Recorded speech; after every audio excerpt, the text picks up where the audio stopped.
नमस्कार दर्शक बंधु शुभ सकाळ आसतु जानिबा आजिर 10टी नीतिबाणी।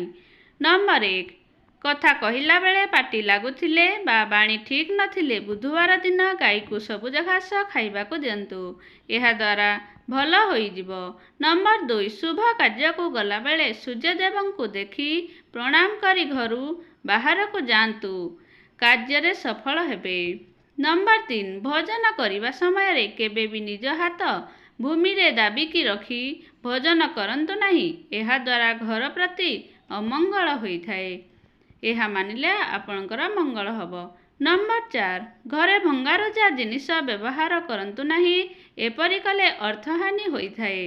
नंबर 5 षोहळ सोमवार व्रत पालन कले अपत्रिक नारी मध्य पुत्रवती होइथांती। नंबर 6 जो ठाकुरंकु आपण मानुछंती सेही ठाकुरंक मंत्र 108 थर प्रत्येक दिन जप करंतु।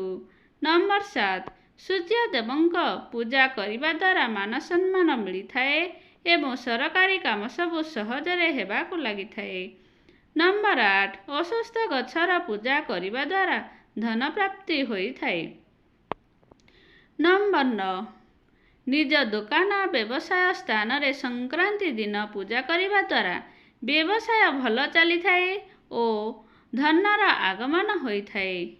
नंबर 10 सोरिष तेल रे सिंदूर गोलाई दुआर मुहरे टीकाटीए लगाइले धन वृद्धि होइथाए।